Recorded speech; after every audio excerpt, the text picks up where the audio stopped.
Arsenal won, Manchester City won, and what an exhilarating end to that game. Hit the like button. Make sure you are subscribing to the Football Terrace right now.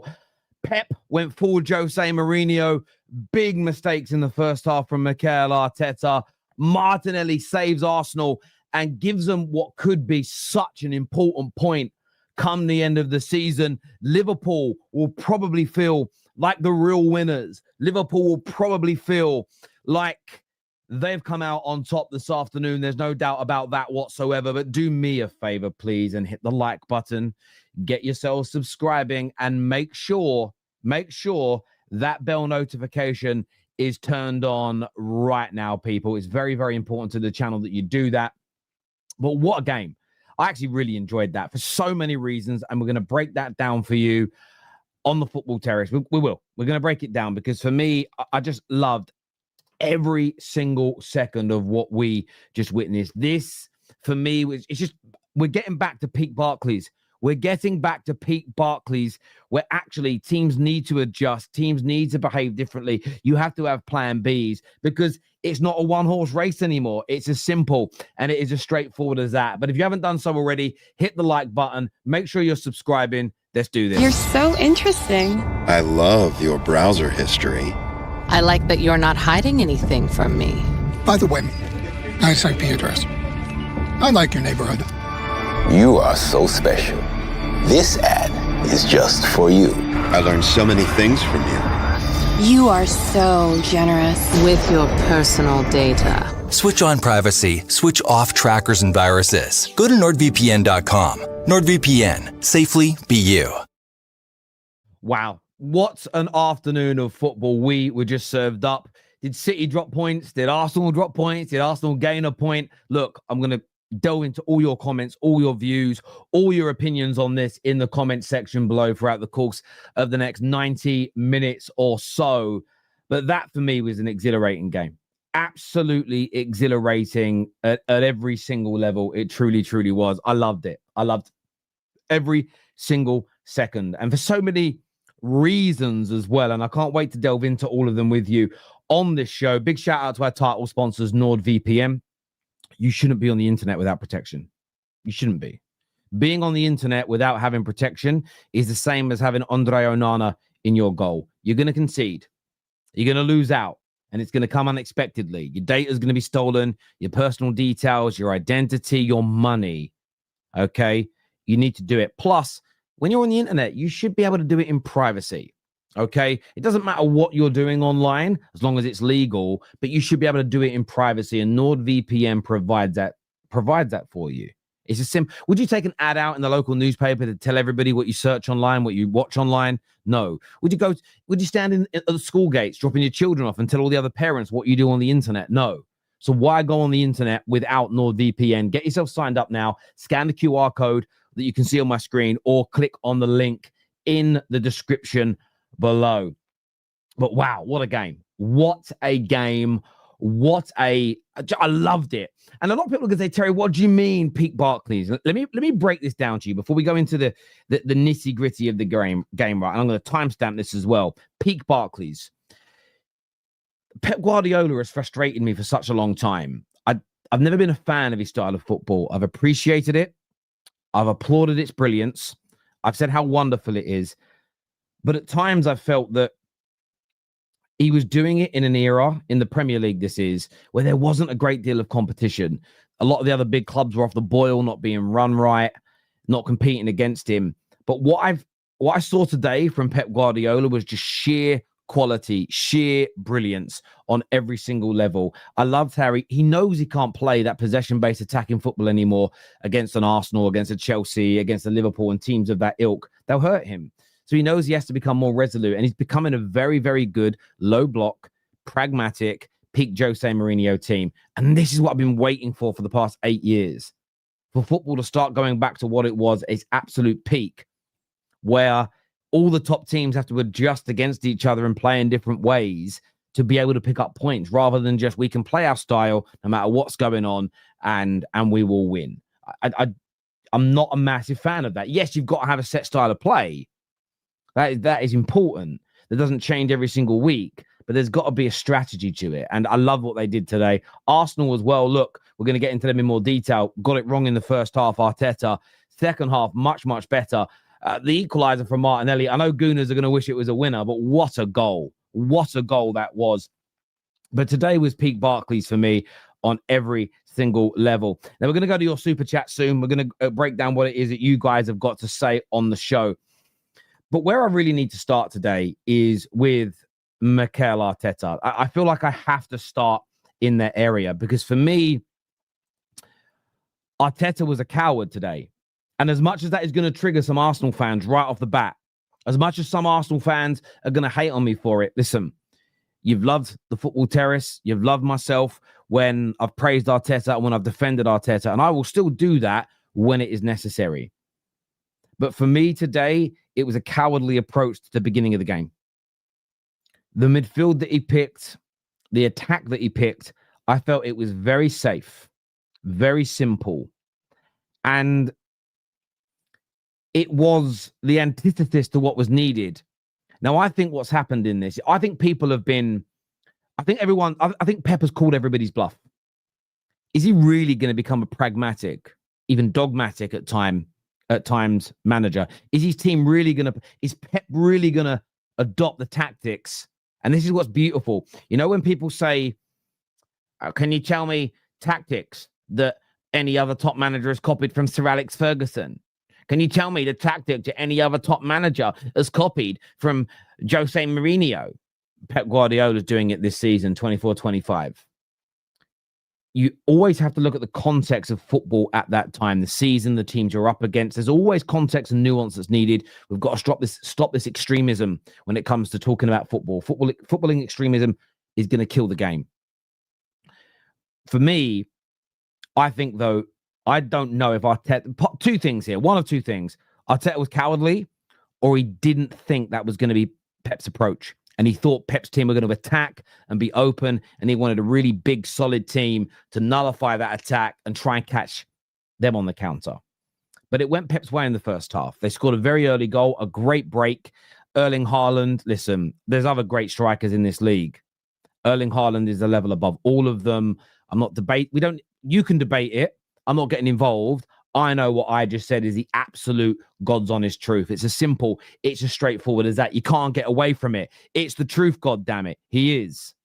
It was such a well-worked goal. And I think it really hit Arsenal hard. And they didn't have the creativity on the pitch. They didn't have the midfield. They didn't, in my opinion, have the front line to really break down a fantastic setup from Pep Guardiola.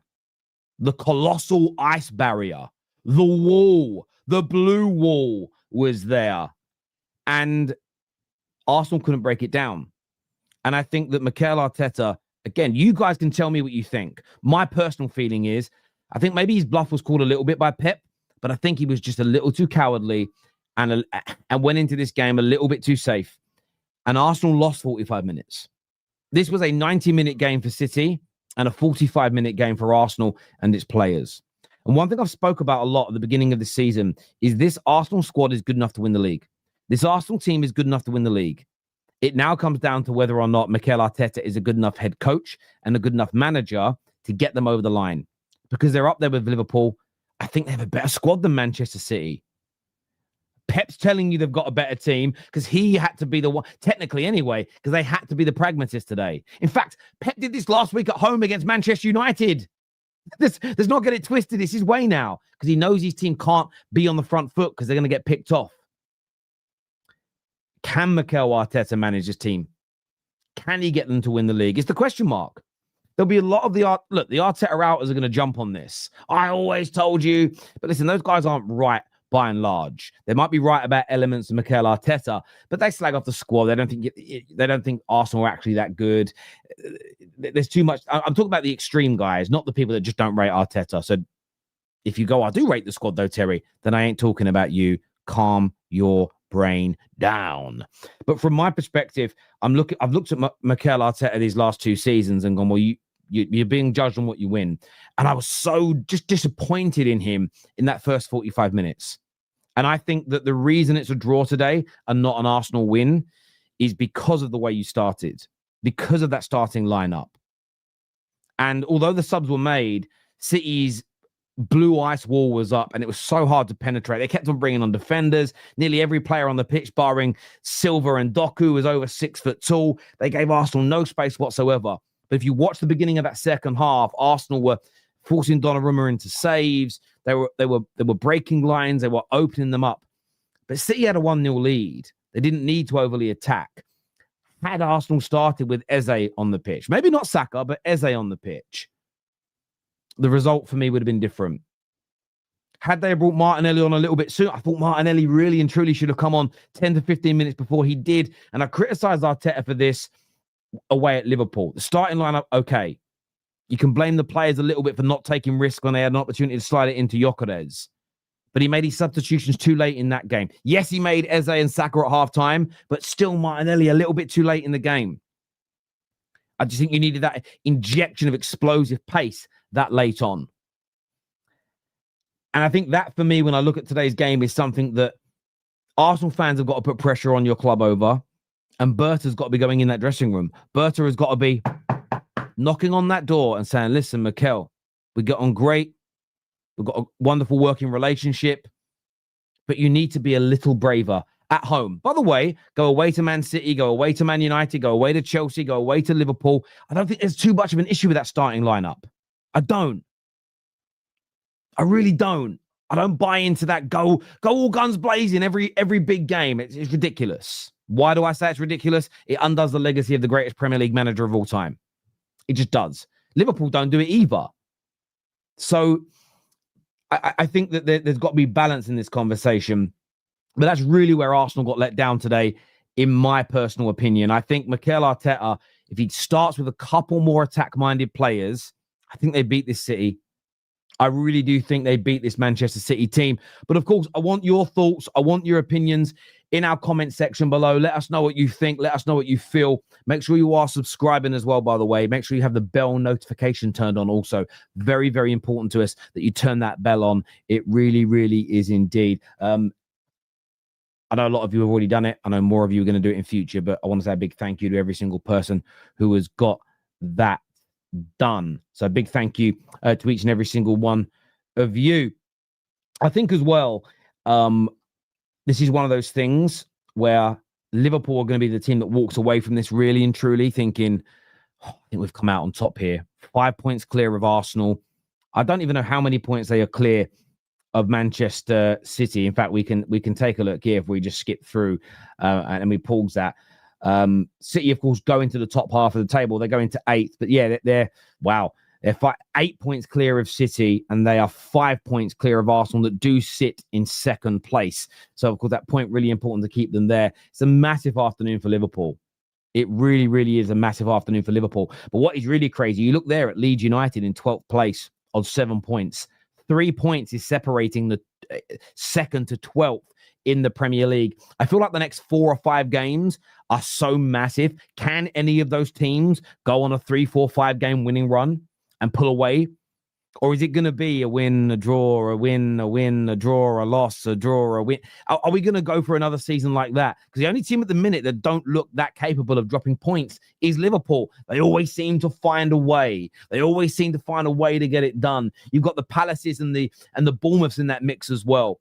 But look, that Martinelli goal, who knows how important that point is going to be later on in the season. But Mikel Arteta, I think, my friend, you have to be much, much braver. Give us your thoughts. Give us your opinions in that comment section below, people. Let's do it.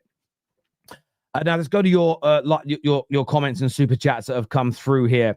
Abraham says, Mikel deserves all the smoke today. I accept the Mourinho 10 position, and then this prick starts Trossard. Absolutely embarrassing. Yeah, I think Mikel Arteta does deserve the criticism that he's going to get today. He absolutely does. It was just a ridiculous starting lineup, and you saw that by the difference in the second half. Arsenal got slagged off for playing that defensive against City with a man down. Interesting to see what the pundits have to say today. Well, I will say this. I'm not changing my attitude. I think what Pep and City did today was great, because I never slag off pragmatic approaches. But I do expect the City fans, especially V would only ever come on here, Hamza as well. They would only come on the terrace. They beat a team 7-0 that attacked them. They'd say, congratulations for trying to play football today. One thing I thought was beautiful about today, a beautiful irony, is City literally turned into everything their fans, their club, their manager have hated for 8 years. There was a beauty in that as an outsider. And I expect the Hamzas and the V's of this world that have condemned the pragmatic approaches in the past to condemn it today. Because they've said before it isn't football. I agree with that. I'm keeping the same energy. Excellent. They can't unless they're not men, I suppose. Wink, wink, nudge, nudge. Arsenal celebrate instead of the restart mentality. I'm not buying into that nonsense. Some people, that's when people go over the top.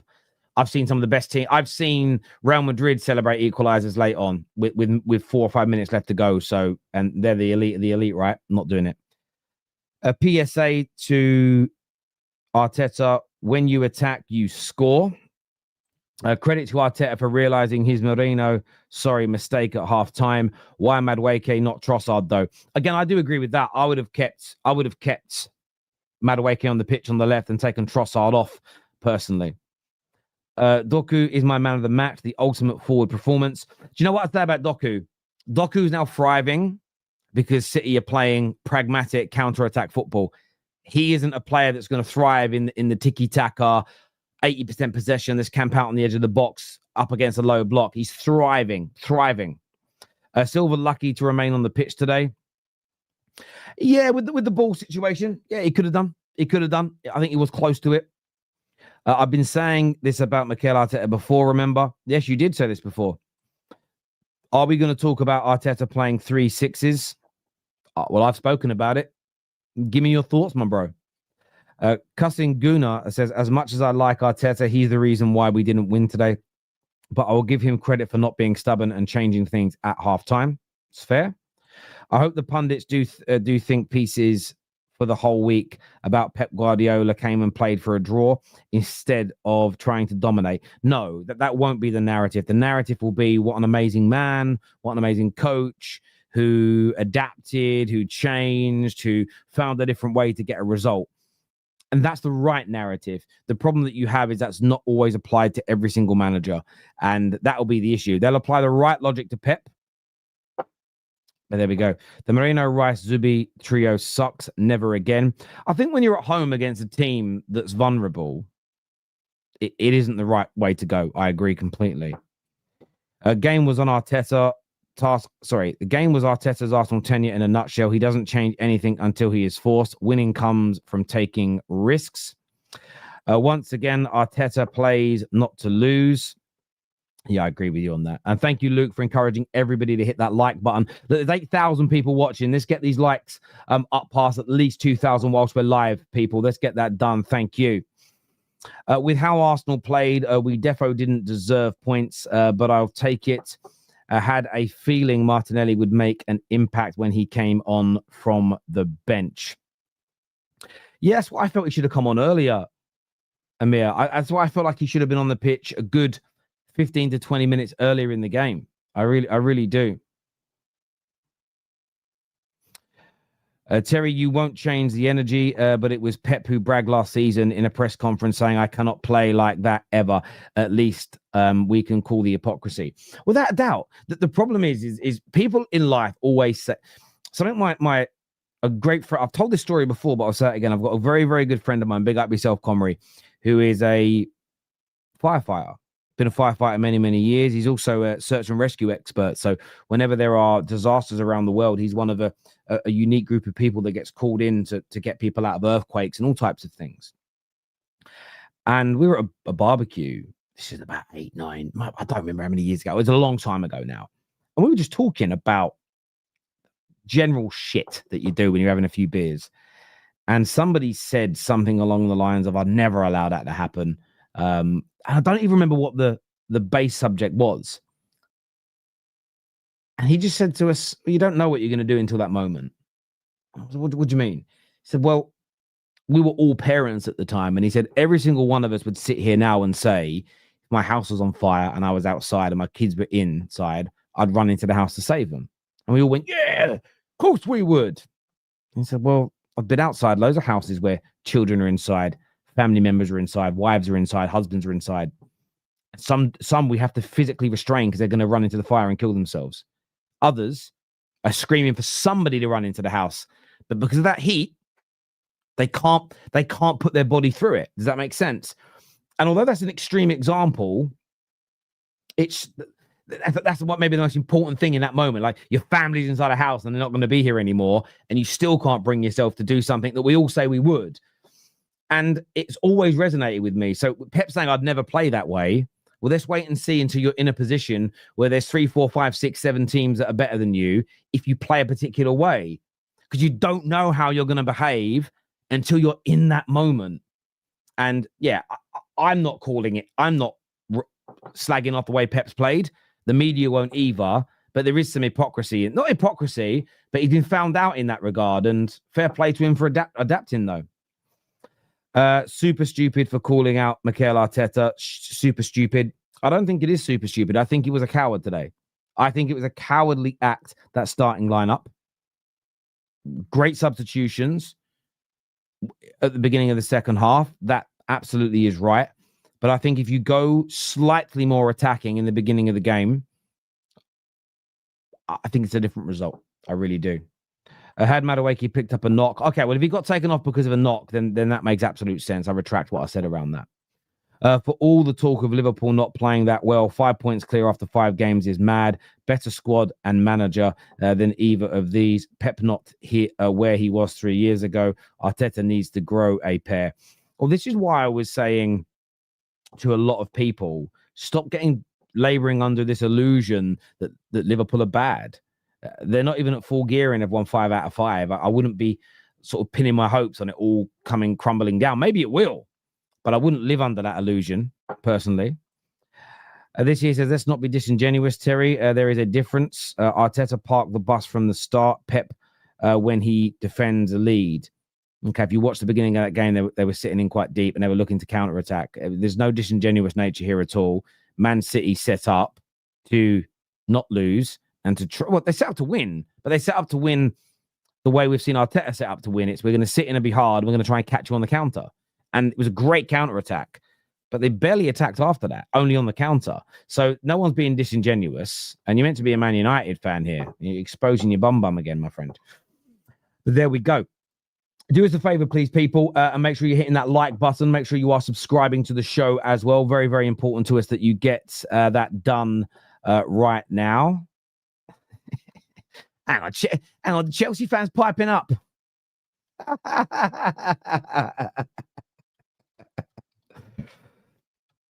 I didn't see a Chelsea fan in any of my group chats, most of my group chats, for 24 hours. They're here again now. Oh my God, so funny, man. So funny. So funny.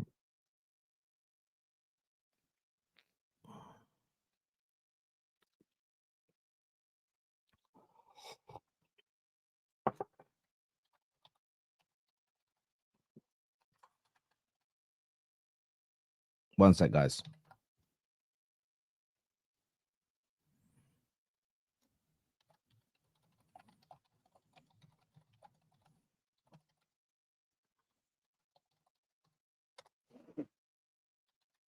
No, I've got Don and Staffy in the comments, and I wonder if Terry will call out Donnarumma for getting lobbed, trying to play sweeper keeper. Now, we all know that was because City's high line pushed up too high and created that space in between. They should have been sitting deeper. But I guarantee you, okay, Staffy and Don don't have the balls to come on camera and actually say that in front of 8,000 people and the 80 to 90,000 people that will end up watching this bit of content. They won't say it on camera because they know. And I bet you they won't be able to say it without smirking and smiling because I know they don't believe it. So just thought I'd call you out. Let's do it properly, people. Right, we're going to bring the panel out in a few moments. I think we've done all the super chats that have come through so far.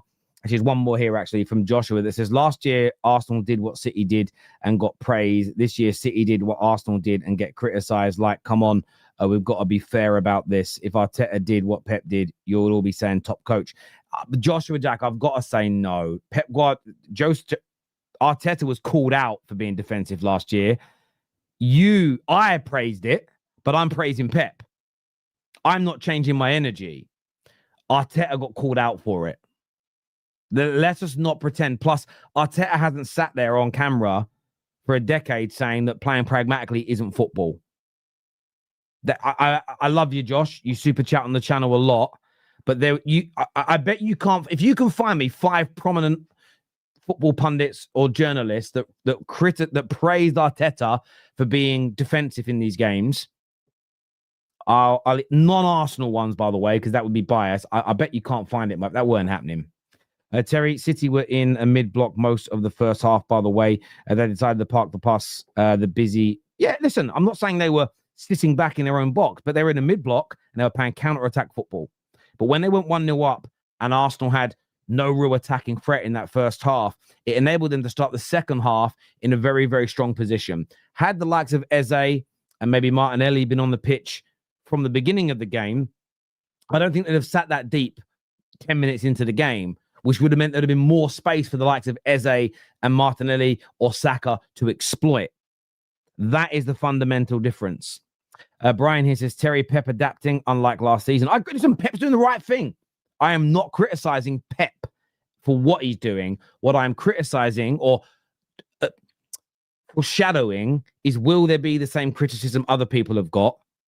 Will the City fans who have sat on this show, and I'm going to look at Patrick, who's backstage face, right, when I say this. I know you can hear me, Patrick. I'm going to look at his face when I say this, because a lot of City fans used to come on here. Patrick wasn't one of them, and they would slag off teams that didn't try and attack them, or they would praise teams they beat 5-0 that opened up and got battered by them. I bet they don't have the same energy today, which is why we always knew it was disingenuous. So, yeah, Pep should be praised for adapting, but not by the people that said you should never adapt. The same as I called out this morning on X. All the Man United fans have said all season, performances are irrelevant in football. They stopped talking performances. They stopped talking nuance. There's not talking about the good things. It's all about winning. A person with that logic then saying, I know we won, but I need to nitpick the things I didn't like, is a hypocrite. That's all that's being called out. They're right to call out the things they didn't like, but they have to keep the same energy both sides. That is the fundamental difference here. Right, let's bring out the panel now to have their say on this show with us this afternoon. Let me get my earphones on as well, because if I don't have these on, I won't be able to hear anything. I just won't be. Why? What do you mean, why? If I don't have earphones on, that might be the weirdest question that I've ever seen or received in my life. Right. There's a lot of people backstage. We're going to bring some of you on. We'll kind of rotate through a little bit because there's a lot of people. So if you're not on straight away, I can see you backstage, and we will get you on the show. Don't you worry about that, people. All right. Let me just do this. I think this is the right one. Let's do that. No, it's the wrong one. It's the wrong one. That's what I want to do. Right. Bang, bang, bang. Bang, bang, bang. I've put random 6 people out. There we go. Cal and Seb and Trimless. I'm going to bring you guys out soon. Don't worry. Brandon, I'm going to go to you first, mate. What did you make of today's game? Obviously, Mikel Arteta getting a lot of stick, getting a lot of criticism for that starting lineup. What did you make of it, bro? Deserved criticism, Tel. He's an absolute cow. And enemy of football is what I would say. Oh, how dare he?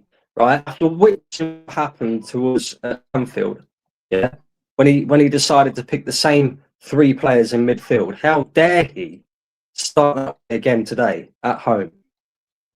How dare he do that? And people go, oh, maybe he deserves a bit of praise for the substitution he made at half time. He deserves no praise for that. Brandon, your internet's really lagging, bro. Really, really lagging. Try it, like, I'm going to bring you back in, but try going out and coming back in, and we'll chat to you in just a second. Jason, how about yourself, mate? I mean, I'll sort of throw that question to you that Brandon put in. What did you make? What did you make of Arteta's decision to start that midfield again? I'm fuming, man. I can't lie. I'm actually fuming from the start, because we could have got that result. Like the way we played in the second half, like, so be it. It was reactionary, but in the first half, like, with that midfield, it stinks. Merino, Rice, and Zubimendi. I don't know. This is what I'm being saying to these guys. I'm just like, why are you kind of doing the same thing that you done against Liverpool is a bit of cowardice, where it's just like there's no creativity down there. And you know how Bravos fans mock Gyokeres as well. There's a reason why he's not getting the service that he needs. Like, you know what? Fair play. He changed in the second half, but hopefully he does that again. But the first half, it was absolutely poor. We sat back. We didn't do nothing. We didn't really do much to create much chances here and there. But it's one of those things where it's totally wrong. He got it totally wrong again, like when it comes to the big games. And I think the first half really costed us the whole game, pretty much. And you know what? Fair play. We reacted in the second half, but that wasn't enough, to be honest. That wasn't enough to kind of satisfy us fans. Where, you know what? Fair play for the point. Yeah, just because it's City. Just because it is City doesn't mean we have to kind of like, sit back and everything like that. It's one of those things where it's a big game. You're playing at home. And you know what? Our home games, we should be attacking more, go for the front foot. And we played like cowards in the first half, and it's disappointing. It's one of those things we had the Eze to come in to change the game, where we shouldn't be doing this. Like, we should be we should be starting him from the start anyway. It's one of those things. Gyokeres, I felt sorry for him, to be honest. There's no service. There's no service for him. That's what I'm saying. That midfield stank is because of Mikel Arteta and his tactics once again. And I feel like he's under pressure. He's under pressure this season. He needs to win something, and it's not good enough. It's really not good enough, to be honest, Terry. I understand that. I do, that the frustration with that starting lineup, because I agree. I think that no one's talking about going crazy. No one's talking about starting in no defensive minded midfield players and going all out attack from the beginning. But I think getting that balance is I don't mind with Rice and Zubimendi starting, but why another DM? Or why can't we just have a little bit of attacking prowess going, have that creative spark going forward? Why can't we do that? Like, it's one of those things. And I saw in the game where it's just like long throws again. I'm like, are we like every time Rice was just in the touchline, like doing the throwings and stuff like that? Is he Rory the Lap or something, like in disguise? Like, I'm just seeing it's not used to what I've seen when I was growing up, man. No, I hear you on that, Jace. Bro, I appreciate you coming on, having your say this evening with us, man, and we'll chat again soon. Top man. Thank you. Gents, I'm going to jump to some more of you in a minute. I think, Brandon, you back with us? Oh, no. Honestly. Yeah. Like, sort of. Honestly, I'm willing to pay for it. I'm willing to pay your internet bill to be able to get you on properly, bruv. It's literally, like, you can get, like, 500 megabytes for, like, £20 a month. Do you know what I'm saying? Like, it's... Oh, Brandon. No, it's true though. It's true though. You're in England, man. Come on. Yeah, we'll come back to you in a bit. V, I need to speak to you for a minute, V. V, I'm sure you're here to condemn the way Man City played after 2 years on the football terrace of you consistently calling out teams that didn't come to play football and congratulating sides that would open up against City and get beat 5-0. I'm sure you're here today to say, what has my club become? What has Pep become for becoming the exact thing you used to sit on here and call out? The floor is yours. Muted. That is a great way to segue that. Listen, first and foremost, credit to Arsenal. It was a battle, full 90 minutes. And this is funny. Not necessarily you, Terry, but those in the chat, the nuances. Let's understand, when City or myself would criticize the opposing team for setting up defensively, it was to set up defensively for an entire 90 minutes. To really not look to have any type of attacking threat. That's when I was loudest. That's when I was like, what did we sit down and watch this game for? For a team not to even venture out and try and score. That's why teams got criticized. We didn't play like that. Now, did we defend the lead? Yes. Did we have less quality than an Arsenal at this point in the season? Yes. I was nervous as heck in that second half when I saw Saka and Eze get subbed on, because we couldn't match that attacking quality to bring onto the pitch. They had an advantage. They were home, and they're a better team than us right now. Am I going to criticize my manager for wanting to defend the lead? No. But if my manager set up to just play for a draw, yes. And that's when I was actually on Arsenal's necks, because Rodri and Silva told you if you wanted to win the league a couple seasons ago, you'd have to go out and win the game, not defend for a draw. That's why I was criticizing it. We went to play this game and win it. Haaland went out there. Listen, I like how you intro the show, Terry. I hope you're sipping on some nice whiskey or rum. That game had Haaland show again a reminder of how good he is. This comparison talk needs to stop. If anyone tries to compare him, you guys shut them down right away. Say stop. Don't waste my time talking about another striker. We know he's the best, and he did it against a great center back pairing.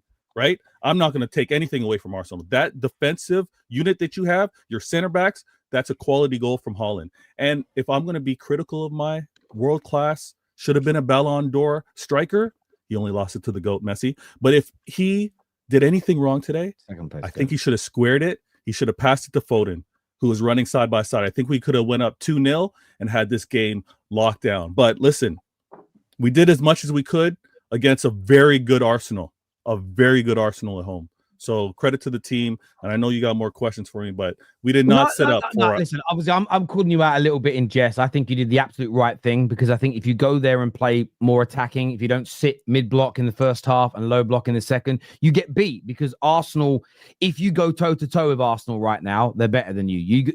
I think if City go toe to toe with most of the teams currently sitting in the top 6 or 7, I think you lose. I mean, even Crystal Palace, I mean, and the fight, like where you open up. So you're doing the right thing. And I'm actually really happy to see Pep do this, because I'm consistent. And we've had these conversations about GOATs and legends, the one thing I've always said about Sir Alex and about other managers that I put in that category is Pep's, I feel like, always he's created some of the best teams, but sometimes that's based on who you're competing against.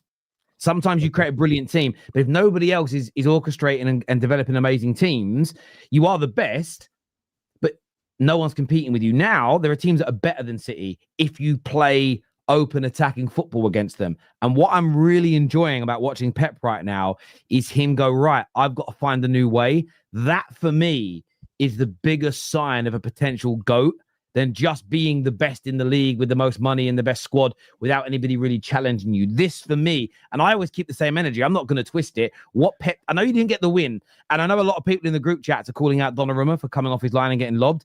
No, Donnarumma was not at fault for that goal. No, it was a brilliant goal. It was the line got pushed too high. Your line it should have been sitting deeper. I think it's had a little moment of regression, doing what they used to do by sitting a bit higher and being caught out. But I thought you guys were great today. I really did. And on Haaland, just to end it, you're spot on. Haaland, for me, all the other strikers in the Premier League are fighting out for who's second best. Every other striker is fighting out for second place. Haaland's the man. There's no doubt about that in my mind, V. And Terry, whatsoever. And Terry, this is his worst start to a Prem season. He's scoring goals like this, but this is his worst start to a Prem season. So that's just how phenomenal he is. And I'm going to say this real quick with regards to the Arsenal fans. You can criticize Arteta for how he set up. I hear it. But now if he has more of an attacking or maybe one attacking midfielder on there, do you guys maybe concede more? Is there let me control the game because I actually keep the game in front of me and then I can counter with whatever is happening in the game? But it's just a question. I'm not saying yes or no. I'm going to throw your question to Trimless. What you saying, bro? Muted. You're on mute, my G. No, I'd have to disagree because currently, if we go toe-to-toe right now, as I was just saying, bro, like Arsenal are winning that game. So with our defense, we've just been hailing the defense and praising them. The back line is solid enough for us to allow an attacking midfielder like Eze to come on. So I hear what you're saying in terms of it could, but nah, because even when we did control the ball, it was well too close to our goal, bro. All right. Yeah, I hear you on that. I do, guys. Everyone who's backstage, we'll be bringing some more of you through soon. So just sit patient with me, and we'll bring you in. Trimless, how are you feeling after that game? Break down what you saw today. Yeah, man. When I saw the lineup, my mood went lower than Jamaican mortgage rates, but that's just what I gotta expect now, isn't it? So it's just good rates in JA. I've heard they're good rates over there right now, bruv. Nice. Exactly. Yeah, mad low. But yeah. So when I saw that. Disappointing again, as we was talking about the flat midfielders, Some people want to argue whether Merino is a DM, whether he's not a DM. What is he offering towards getting out, being that outlet towards in the channels and making things happen and tick? No, the guy's slow, Sandman running. It's just it's not working. We're not utilizing our players in the best way we can. Again, Arteta, only my manager could do the right thing at halftime, make the subs, but then still make the wrong sub. You take off Madueke, bro. The guy who's actually been able to go past a couple man, even when he's doubled up on, still make something happen. Like, he was being a bit of a threat. I'm going to be consistent. There's no end product from him, but he still continues to be a threat and drive us up the pitch. And it's just, you've seen Trossard. Listen, I like Trossard, innit? He's a composed player. He's tidy. He helped us get out from the back in situations. So it's a difficult one. But if you're going to want to win the game, want to get back into the game, I just don't understand why we waited so long. Imagine if we just started with Eze anyway. He's the person who gets the assist. And it was a lovely assist. And I can't believe it fell to that scrub. You know, I've been cussing Nelly. I'm going to stay consistent. Like, maybe he just needs to be a super sub thing, because this is clearly working out for him. He's done it a couple of games now. Maybe he's just got more, especially when he's through the middle. When Martinelli's a threat, it's when he can be running through the middle. When he's out wide, he's useless. There's no point even giving him the ball. But when he has got that center running, because in my opinion, he's a center forward anyway, not a touchline winger, he can do something. And with the argument with Arteta and Pep, listen, end of the day, Pep's got credit in the bank, so he can do whatever he wants. That's why there's going to be more stick on Arteta. There's going to be more pressure. He's got credit in the bank. If you look at it in terms of Haaland and Gyokeres today, Gyokeres is going to get more stick. If Haaland didn't score today, and we both look to the strikers, we wouldn't really see much from either one. You're not going to give Haaland stick. Can I ask this question, Trimless? Because I was thinking this during the game. There was one cutback that in fairness, Diaz gets a touch on it and it deflects it behind him. But it was another game where there was 3 or 4 opportunities where he's free in the middle. There was Timber gets in and he beats Diaz to the near post. Ball doesn't come in. Madueke has the ball, shoots at the near post, but he's free in the middle. It was another game where Arsenal didn't feed him when he's free in the middle. Is that becoming a bit of a concern 5 games in, that you've only found him once in that space in those 5 matches? It is a concern, but at the same time, it's still early days. I'm not going to be too reactionary. I did expect it to take a couple months anyway for us to adapt. Listen, we've had no striker for a while, and when we did, it was Havertz, who's not out and out striker who plays anywhere near Gyokeres. So I knew it was going to take a few weeks. I'm not going to criticize the team too much. However, at the same time, the players know themselves they wanted a striker, so maybe play with more intent. I did see a couple of times we tried to feed him, but again, as you just mentioned, not in the places where Gyokeres needs feeding, man. And sometimes in these games, Gyokeres needs that spoon-fed goal, man. It's not going to be the one where you're going to play him from in behind on the halfway line. Because even as Henry was breaking down the other day, the IQ sometimes to touch it in front of the defender, he still needs to learn and do all that. So that was the issue for me. And again, Arteta being a coward anyway is what we need to get to. But a lot of people speaking about he's been a coward, but my question is why? What's happened? Why? That's what I want to know. I want to know why. You keep speaking, he's a coward, but why? Because we're the treble four-peat winners. That's why he's going to show certain clubs respect. No, but he doesn't even do it, bro. We played 3 DMs against Forest. It works, but what at home, G? And no disrespect, but you guys are not the City that were a threat anymore, bro. Like, you're not them at the minute. And I want my Arsenal, my team, my manager to take out his cock and go out, bro. But instead, he keeps it, bro. Keeps it tucked away, bro. He does not have any cojones, and it's frustrating. Can I say something? Can I say something and not offend you guys? I think your team as a whole, especially with your manager, I think you guys have this. I don't want to say the wrong words, but I think you guys have this. Not you guys as a fan base, but I think your manager and the whole team. There's this patheticness which makes me laugh, because I was expecting to be slapped today. I was expecting to be embarrassed. And you know what? A lot of people... team. Whoa! Yeah. This isn't an Arsenal team thing. This is an Arteta thing. Oh no! Wait. Let me land. I think I'm putting the team in because, in general, just even the vibe of your team and Arteta, it's just like you are looking at the City side that's dead. You're looking at the City side that got bumped by Brighton. We want to beat Wolves, who are one of the poorest teams out there. First of all, Eze is on the bench. And even the way you were playing, I was like, so some people are like, oh yeah, we were on your neck. That's what I got the text from. I was like, but we let you to do that. Like, this is what teams used to do to City. City teams would give us the ball just for us to play around with the ball. That's what we let you do today. And we literally did to you what teams used to do. That's why Terry is saying this is what we used to complain as City fans, saying, why are teams letting us have the ball? Why are teams doing this? This is what we did to you guys. And I think today, because I have been on your corner, I've been saying, you know what, City are finished at this point in time. We're rebuilding, we're getting there. The only team that's close is Arsenal. And I was like, Arsenal with Eze, with so-and-so, look like they can do something. Today, I just open my eyes and say, I don't think these guys will make it. I think this Liverpool team will just go on again and win it. And I think your manager, if there's an Arsenal fan out there who's still twerking or glazing your manager, you should just tell them to shut up. Because your manager, what he did today was pathetic. How can you leave Eze? Do you know what? And do you know what, Yeah. Patrick? Because I want to jump to Brandon because he's got a shoot in a minute. right. But I just want to say I agree with you. I think some Arsenal fans will always back Arteta because they don't want to be seen in the same light as people that have been Arteta out since day one. Ignore that bullshit and talk about today.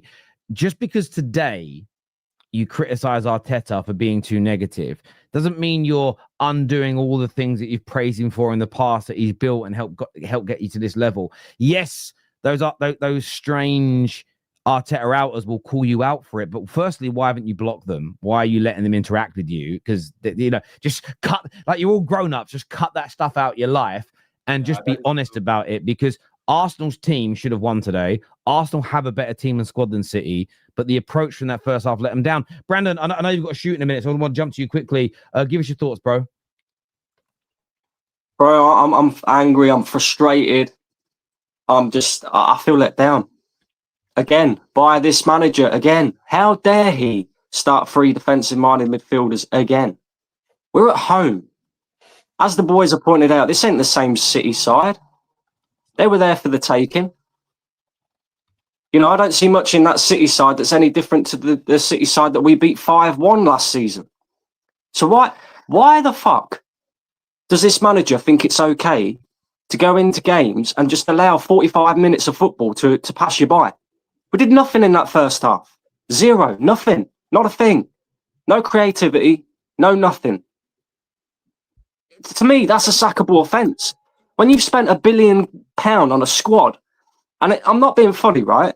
We have quality players at the disposal of this football club. Half of them are sat on the fucking bench. Why? Why? This ain't no little tin pot club that we're facing today. This is Manchester City. This, in terms of the league title race, is a potential 6-pointer, really. Because you take 3 points off of them and you win 3 points yourself. Like, I just don't understand the guy's mentality one little bit. But at the same time, I'm not going to sit here and just dig the manager out consistently because I think the players have to hold some accountability as well. Yeah, I watched Man City go on the counter attack and score their goal. Great goal, right? Great goal. However, in that first half in particular, and quite a lot of the second half, even when we brought the attacking players on, I'm looking at our midfield in particular. I'm looking at Zubimendi, I'm looking at Rice, I'm looking at Calafiori at times when he's dropping into that position. And I'm thinking, right, we're consistently playing sideways, backwards. Who's going to pick the ball up and try and drive through that midfield? Try and run beyond their player. Try and make one of these Manchester City players commit to the ball. Open up some spaces. None of them. Not a single one of them. It's just safe all the time. Yeah? And then it takes one decent ball from Eze and a nice run off the shoulder from Martinelli to get us back into the game. But really and truly, we didn't deserve anything out of that game. Nobody can sit here and tell me that we did. Because we had all them attacking players on the pitch and we're still playing it sideways, backwards and all that crap. The fuck is, what is going on? What is going on? Does he deserve any praise for the substitutions he made at half-time? Does he? Hell.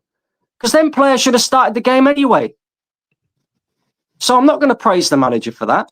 I am going to criticise him for his bullshit lineup and bullshit tactics that we consistently go into big games playing like this, yeah, when the teams are there for the taking. I'm sick and tired of it.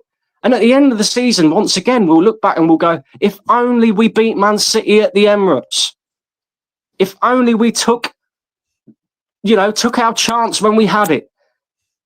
And this is the frustrating thing about it. But like I said, none of them players deserve any credit either. Really? The midfield was a joke. And I'm just looking at it and think it's the same thing. It is basically the same thing as last season again. And I've been, over the last couple of weeks, right, I come on here and I said, I don't care about performances because we're winning games. And winning is all that matters. However, in games like this, performances matter as well. And your starting lineup and the way that you set up just tells me everything that I need to know about this manager. He's an enemy of football. He's a disgrace. We've got towels on the side of the pitch so we can dry the ball like we're prime fucking Stoke City. All we need is Rory Delap to come out of retirement. And what the fuck's going on? I'm not happy. It's a joke. It's an absolute joke. Yeah, at home. At home. I understand it at Anfield against Liverpool to a degree, but at home, he's taking the piss. Listen, I hear you. I hear you. I really, really do, Brand. I know you got to shoot, my man. Thank you for jumping back on with us, and we'll chat to you again soon, my G. Top man. Thank you. Thank you. I know there's a lot to go through. We've got a good bit of time left. I want to go to some of these super chats here from our viewers. First one says, Arsenal have the squad, but not the manager to win. And you know what, Mark? I can't speak for Arsenal fans. I can only speak for myself. And I've said for a number of years, whenever go back to that first Arsenal was scary video, of course, that's scary from my perspective. I still have grown men that DM me saying, I can't believe you're saying that I'm scared of Arsenal. I said, no, I am. You don't have to share the same fears as me. It's a very beta thing to do, is to message me about my fears, saying you ain't got them. Do you know what I mean? It's very, do you do that? I don't know. Ash goes online and says, I'm really scared of heights. And Seb messaged him going, fuck you! What have I done? I'm not scared of heights. I didn't say you were. Okay. It's very strange behavior. But yeah, I said that they would Arsenal would get into it would be a win-win ending of Arteta. He'd be ending his time at Arsenal as a champion with you, or I think he'd get you to a point where you're ready to become champions. And there's many that think the latter could be the way forward. Alex here says the difference in narratives is quite astounding. Mikel Arteta got it wrong today, but if he set up like Pep did, it would be called playing for a draw and not to win. On Gyokeres, he needs to hold up the ball a lot better. Alex, listen, I agree with you completely. If Arteta set up how Pep did, he would be ridiculed for it. There's no doubt. I can't change my energy. I'm going to praise it because I think you have to adapt to your surroundings. I call my manager out for not adapting enough in games, so I would be a hypocrite to call it out. But you are fundamentally right in what you say, Alex. The biggest criticism of Arteta is that if you start that midfield when you cannot concede in a way where Haaland gets a clear one-on-one. Otherwise, what's the point of that defensive midfield? Now, I agree. I think if you go for it, you've got to stifle them, and they got caught out. They were very, very high playing that way. Pep almost executed a masterclass that they played on Thursday and needed to be more defensive. They played on Thursday, but against 10 men for the better part of 90 minutes and weren't that exhausted. Like that's, I'm going to put that out there. But are you saying that you were tired? Oh, sorry. Go on, V. You're tired, were you? Wait. One team plays on a Tuesday. Another team plays on a Thursday.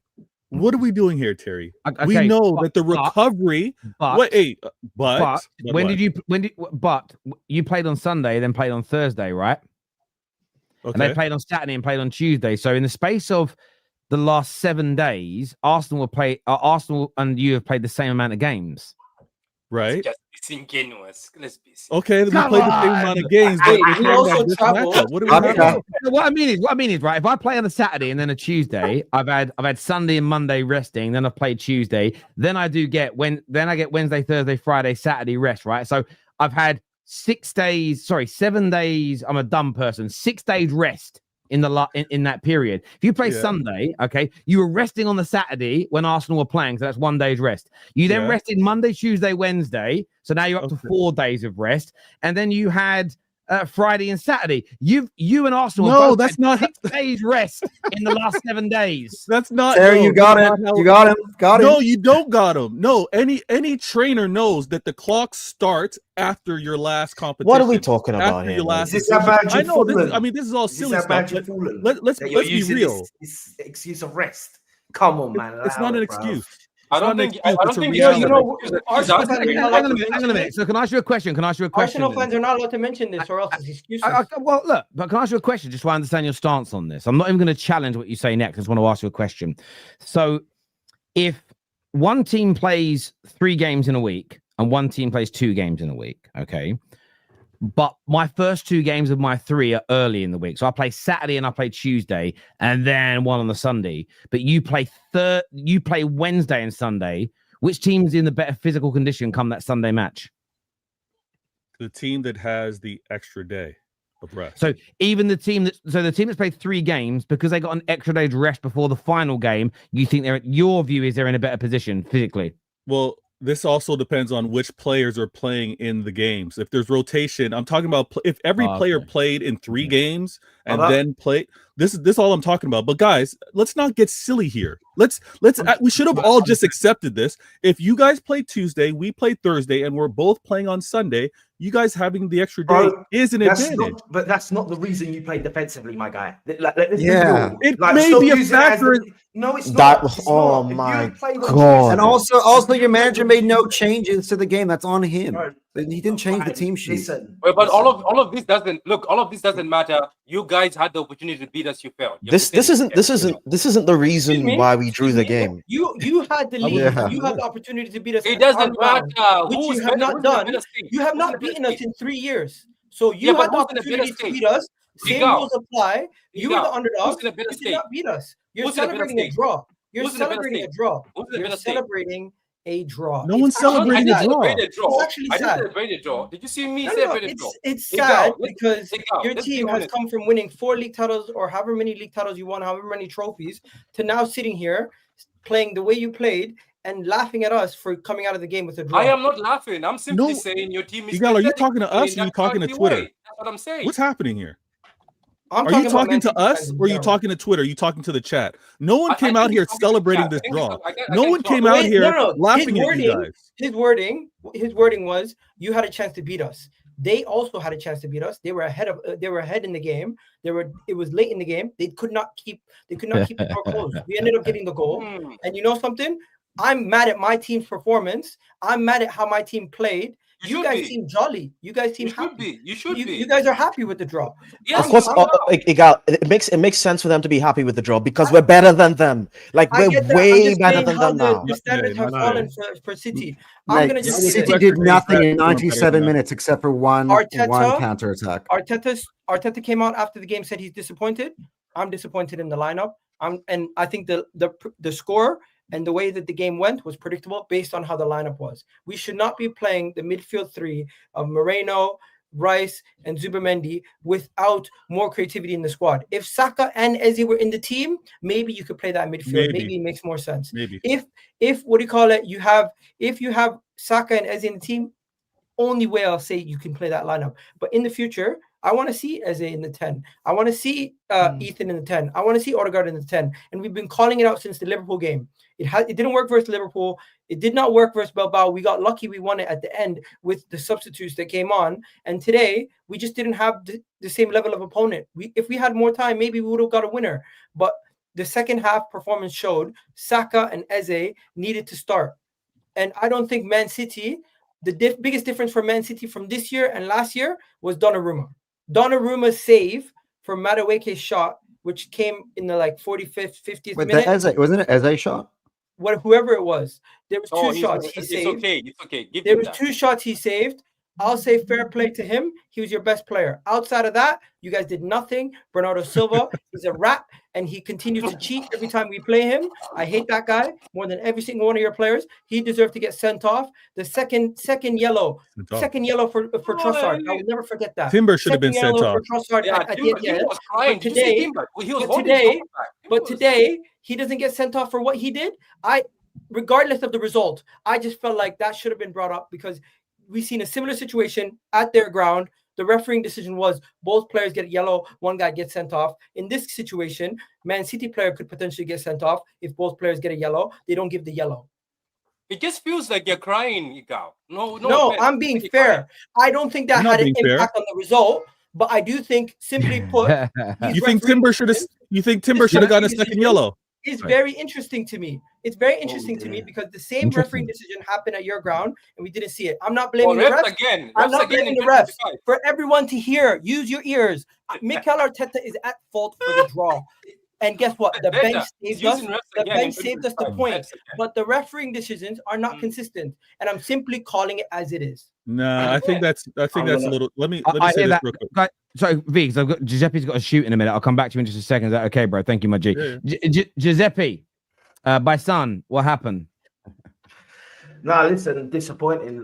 First of all, Egal, on the refereeing thing, I thought the ref actually had a good game. I thought no one should have been sent off. I'll keep my energy the same.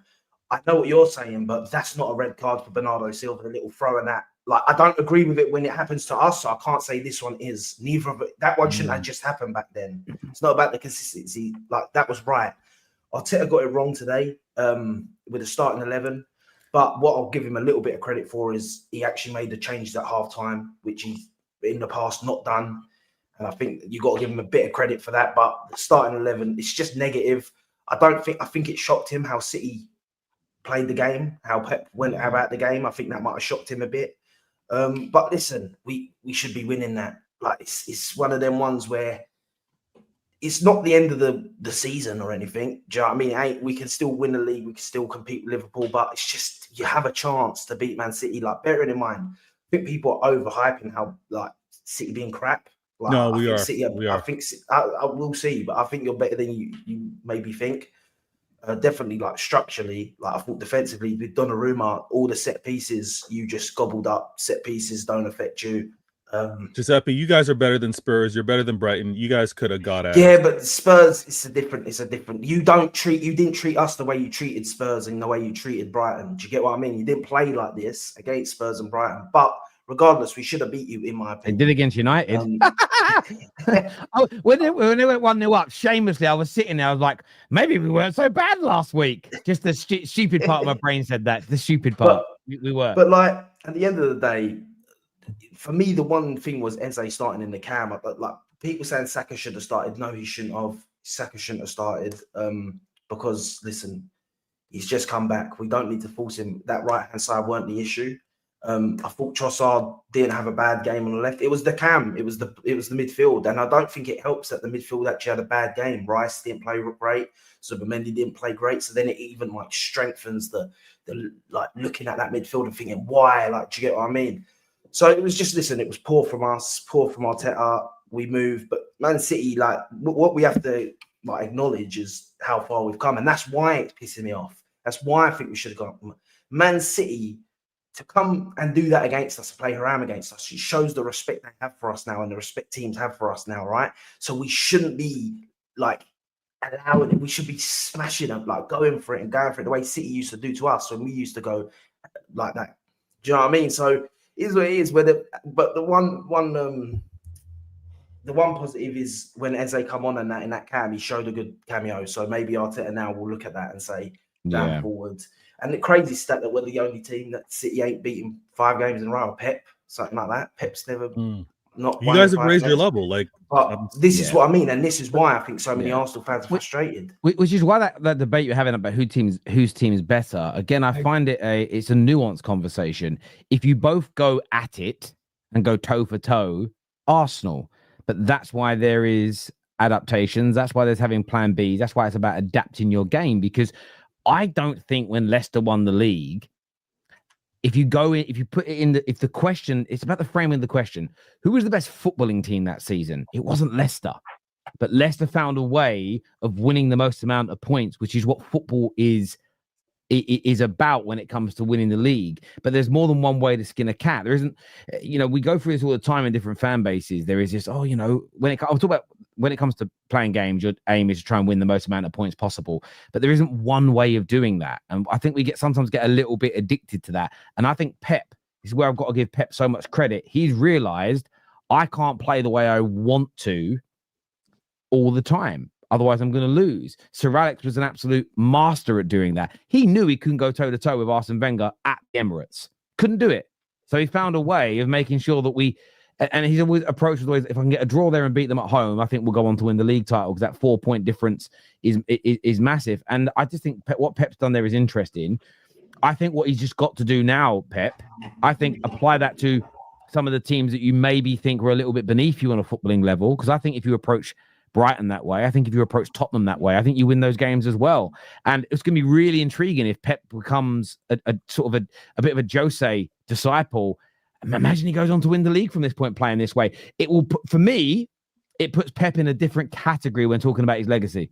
To adapt and win, I think says so much. It's like the fighters. When you think about like the Floyd Mayweathers of this world, Terence Crawfords of this world, the reason why they're looked at as GOATs is they move up weight categories, or they get older, their body changes, and they still find a way to win. There's a difference. It's why I look at the footballers that were still at the highest level in their late 30s and 40s and go, you're the GOATs, because you found a way of still being effective at the highest level at the biggest clubs at that age, when a lot of your people compared to you were finished at 31. There's something about that I find amazing personally. Personally, Terry, when they signed Donnarumma, I knew that was going to happen. The second they signed Donnarumma, Can I ask you a question on Donnarumma? Because obviously Don and Staffy in the group chat are saying he was at fault for that last goal. City fans on that.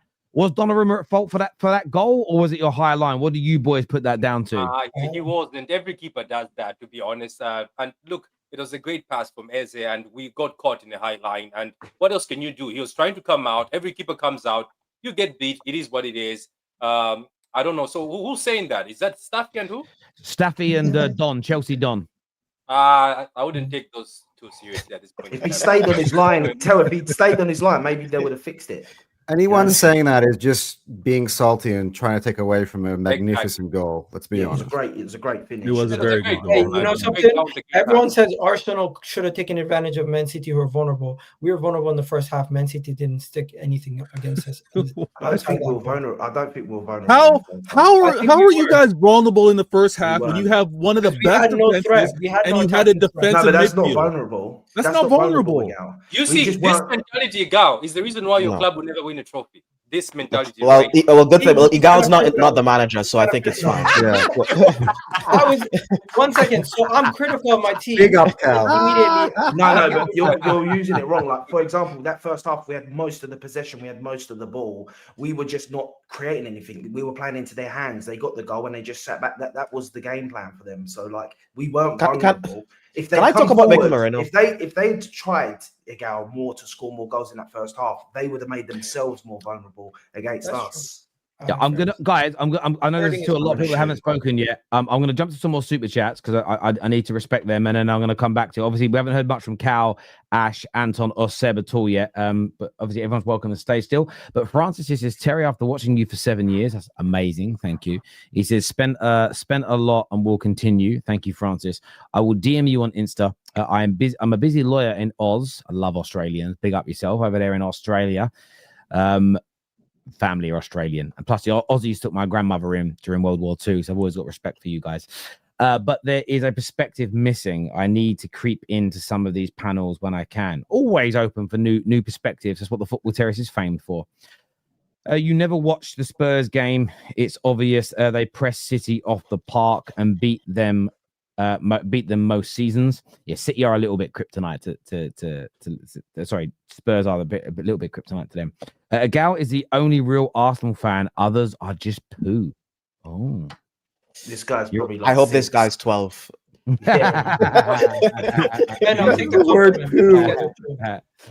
Does this add pressure to Arsenal to get results at City, like City's home ground, and at home to Liverpool? Arsenal, 3 teams they drop points to are historically Everton, West Ham, and Newcastle. Seb, do you feel like this puts pressure on you in those return fixtures? Not particularly. I think the problem with this fixture, I think we're just all treading similar grounds. But I do criticise Arteta for the lineup. I think Eze did need to play in a 10, but I do think some of the players in that midfield do need to take responsibility because a lot of them were just passing it sideways. They weren't trying to make those runs. You saw Gyokeres was making several runs through the middle. No one was passing the ball. Several times last season, in the season before, Declan Rice would make long runs. He was notorious for making runs. He wasn't doing that at all. Merino, box crashing. He does it for Spain. He was doing it a lot at the end of the last season, but they were too stationary. I think, yes, it was the wrong midfield to put out, but those players who did get picked do need to take some responsibility because they were not trying themselves to push up. Maybe it's from instruction from Arteta, but some of them do need to take responsibility for that because we know how good box crashers they are. You can leave Zubamendi down below to play those long balls through because we had most of the possession and they were sat pretty deep at points. So it's up to them, their responsibility to try and push up the field, which they weren't doing because I don't think the press, particularly from City, was that dangerous. So I do think some of the players do need to take responsibility. It's not just on Arteta, but he did make the substitutions. We look far better in that second half. It is really funny to see Pep just put literally everybody behind the ball at points. I was shocked that he took Haaland off just because the threat over the top from Haaland was still there even when they were in a low block. I was still worried about that, but then he took him off and then I was like, yeah, we're definitely going to get back into this game because Doku is fantastic and he's a fantastic ball carrier, but there's no way he was going to score by himself. So that was a relief, but we ended up getting there. So I'm happy we got a draw personally from where we were. It's disappointing we didn't get a win from the start because I thought we were going to win, but the fact we scored late, that shows some level of character that we've built because seasons past, we were criticised for the mentality of not being able to get back into these games. We got back into it and we scored late.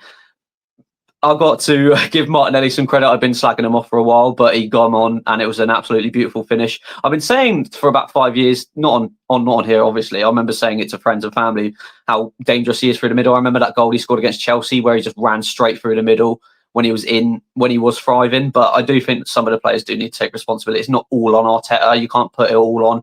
I've still got faith in him. I still think he will get us over the line because 90% of the time he gets it right. So yes, you can criticise him for the one time he got it wrong. The midfield's a bit stagnant, but at the end of the day, what Rice is known for is box crashing and carrying the ball into the third, and he wasn't doing that. So I've got to criticise them as well. But yeah, it's similar. Everyone's got the same points, but it was funny seeing City give us so much respect and be like, you're better than us now. So we're just going to sit here. So it's funny seeing City fans now going, yeah, it's fine. But yeah, I think some players do need to take responsibility. I think what it proved, I hear you. It was like watching a vegan eat a turkey sandwich. You know what I mean? It was just kind of weird to watch. But I think at the same time, I've had this train of thought for many, many years. And I think some of you guys are in our group chats. And I was saying earlier on to David that there are certain footballing ideas. I don't care how hard people push. I'm always going to push against them. And I don't know. As long as I've been doing this, I've pushed back against people that have complained about pragmatism or defending. There are times when you've got to do it. There is no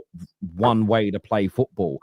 And the Premier League has become very top heavy, where there's been one or two teams in the last decade that have just been superior to everybody else. In the last couple of years, you've seen those gaps be bridged, which means you can't play that way anymore. And the younger generation, I think we're going to go into a period now where we saw it like it was in the 90s and in the noughties, where everybody had to be pragmatic at times. Everybody had to learn to adapt at times. Otherwise, you weren't able to win. And I think that's only a good thing personally for the league. This here says Egal crying, inject it into my veins. Bottle FC is what Blake says here. I don't think No, I don't think you were. Timber defending equals pulling shirts. Could have been off. Oh, I don't know about that. Arsenal players are actually the ones who celebrated their goal like they'd won the league. Shut up. They can't celebrate a goal. Shut the fuck up, bro. Oh, guys, it's just a super chat. Relax. Last year in the 2-2 game, Arsenal were away in Europe before City game, and they nearly lost. Tom, to your point, when V was being clearly rage baiting, wink, wink, nudge, nudge, with the we had less rest. Do you know what I love about that reasoning? This is why I always call out like the punditry towards Arsenal, because Arsenal get called all sorts of names if their fans or managers say things like that. But every club says that when they're maybe not at the peak of their powers or not quite winning. It's a very normal thing to say, but I'm got the same energy. I don't know if you guys have watched my shows long enough. I've always been confused by managers that go so hard playing on the, on a Thursday, then on a Sunday. It's just too hard physically. And yet people would play on a Wednesday and a Saturday in the Champions League and not moan. It for me, it made no sense. Absolutely zero sense, because it's the same amount of rest between games. That's my view anyway. I keep the same energy. Many former Arsenal players have said Wenger let them express themselves. It doesn't look like Arteta lets the players express themselves. Ash, do you agree? You disagree? I won't go to Ash as an outsider here. How much of that do you agree with, Ash? Do you think Arteta is suppressing and holding these Arsenal players back? I mean, definitely not Madueke. It seems like he he lets him kind of do what he wants. And I've said this from like the previous games where he cuts down the line, gets to the corner flag, comes in towards the post, and then brings it to the 6-yard box. Like, and sometimes there's not a player there, and you would think if Arteta's making him do these things, there would be a player there, or or he'll be crossing it in every time. It seems like they're doing different things, and I completely disagree with that, to be honest. Like, it's an outside point of view. I think in some ways it is, though. Like, it seems like he's stuck in this Merino in the CM role for some reason. I'm not sure where he's getting that idea from, but played under Wenger, trained like Pep, plays like Moyes. That is funny, but Arsenal fans are so emotional. Everything's so extreme. Terry, I've watched you for years, calling your manager a coward. Lol. You guys deserve never to win. Terry, I will start a massive spending pushback here. Listen, no one has a super chat, but if you want to, thank you. It helps us loads. I think Arsenal fans have the right to be emotional, as we expect our team to play a better team than that. Look, Egal and Brandon had a big fight once over the word pussies. And we all remember that famous rant, right? And the thing is, I've called Arteta a coward today. But I really do mean a coward in the sense of the approach to today's game. Let us not deep it and extrapolate it and pretend that I mean he's a coward in every facet of his life. That's a fundamentally different situation and scenario. I felt today it was cowardly. That doesn't mean I think he's a small, puny, weak little man. And I think we need to be very, very specific when we say that. You usually don't see this level of cowardice at home. Like, you could get it if you were at away. You could get it if the team actually coming. If we were City peak powers, you kind of get it. But like everyone on this panel, all the Arsenal fans have pointed out, we're not the City as of late. So it was a coward approach given how poor we are. Mm-hmm. I want to use a different word than coward. I would call it stupid, not cowardly. I think we call it coward because it's not his intent to be stupid. I think it's his intent to be more defensive and a bit risk averse. As Arsenal fans, I think you guys should be asking questions about Arteta because say 70% possession in the first half and only having 4 shots, and obviously I think the only good shot was the one that Madueke did that Donnarumma saved near post. I'm going to have a pushback against what Seb said in terms of blaming the players. I think there's a reason why our midfield weren't actually progressing, and I think this Calafiori experiment as well is kind of holding us back at this point, because right now Calafiori and Madueke are the only 2 players that are actually trying to do something on the ball. I think Calafiori literally has more. I don't know if he had more touches than Declan Rice, but I felt like he's always on the ball and he's always doing stuff. And when he's pushing so far up, our actual midfielders like Zubimendi and Rice can't do anything, because if Rice pushes and he tries to box crash, Calafiori's on the right wing and we're just going to get countered. So he actually doesn't have that freedom. Today, Rice wasn't the 8 though. Zubimendi was the 8. Rice was sitting back more. Rice was because he's sitting back because Calafiori's like literally all over the gaff. I think you do need to take into account the game state though, because no one coming into this game was expecting City to sit so deep. They scored early, so that allowed them to sit deep because they were holding on to the lead. No, there was no chance if they hadn't scored that early that they would have been sitting that deep. We clearly set up to play in the transition and turnovers because of the players we played.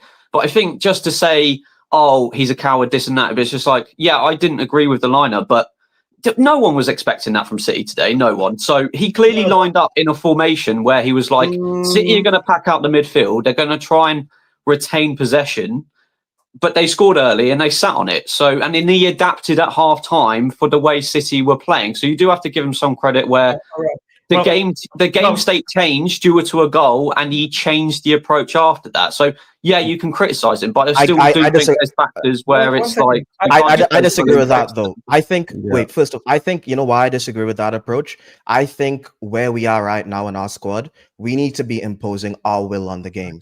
we shouldn't be reacting to whatever City's plan is. We have a style of football. We have a lot of extremely good players. We spent a lot of money. I rate this squad a lot. And when Anton says that we have the best squad in the league in terms of depth, I agree with him because I rate our squad. I think we have a lot of really good creativity in here. And not to see it being used in a game like this is extremely frustrating.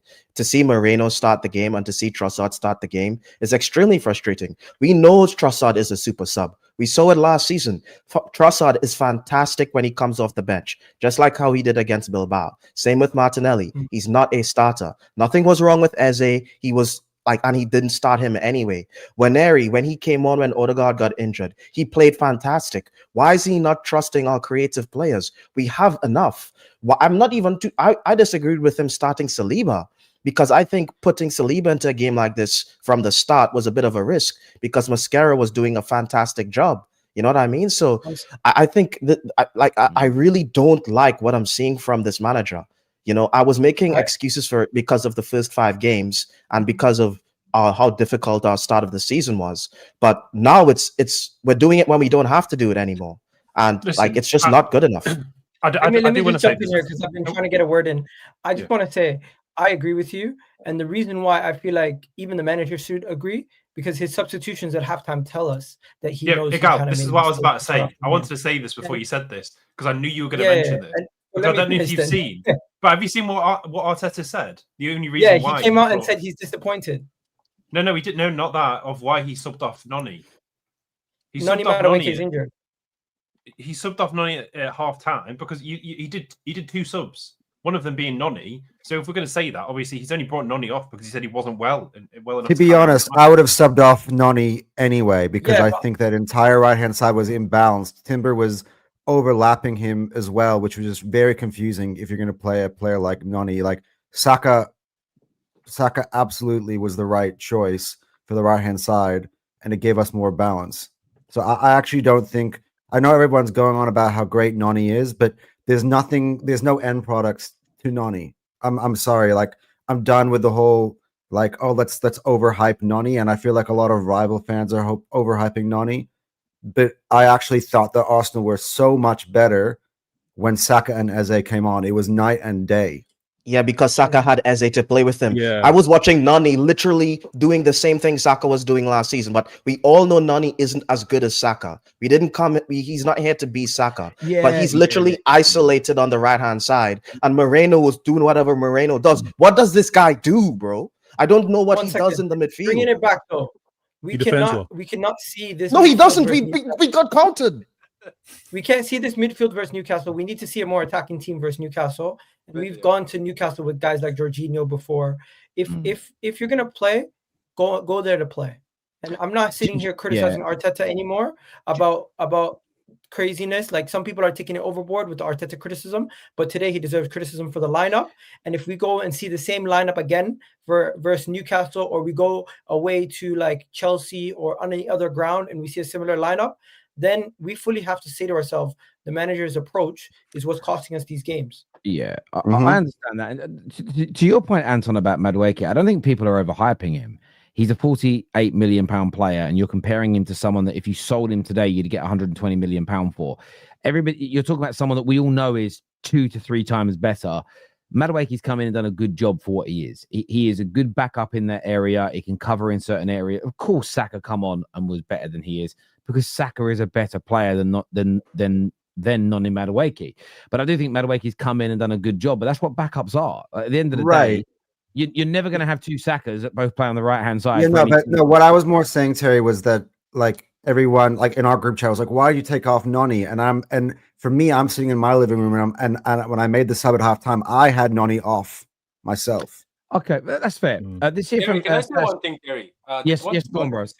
This has nothing to do with Arsenal, what we're talking about Arsenal.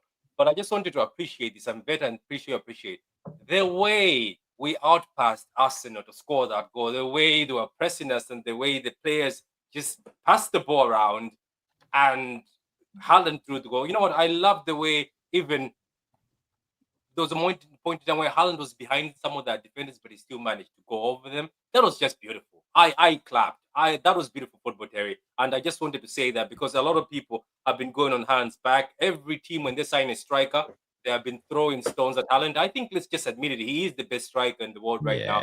But I love the way sometimes, even 100%. those moments and like that fraud at Anfield. Yeah, when we were doing this 1-2, and it was just beautiful. So you know what, Terry? If this is the football, don't talk about Beto like that. Don't talk about Beto like that. He was all right, man. No, listen, Haaland deserves praise. I love this super chat here, though. It says just 3 points off Arsenal, but we are still in a crisis. The agenda against Man United is so pathetic. I saw the analyst on Sky Sports today. Pathetic. At least we have a manager who wants to win and play football. Look, on a real level, I do find look. I'm not undoing any of my criticism of Manchester United. What I was very angry. I woke up this morning. I didn't see any of the analysis last night. I did a bit of my match reaction, and then I went out yesterday evening and got home, had a couple of bevies, went to sleep, woke up, and then thought I'll have a little look. I swear to you guys, I know I'm taking it off the City and Arsenal game for a second.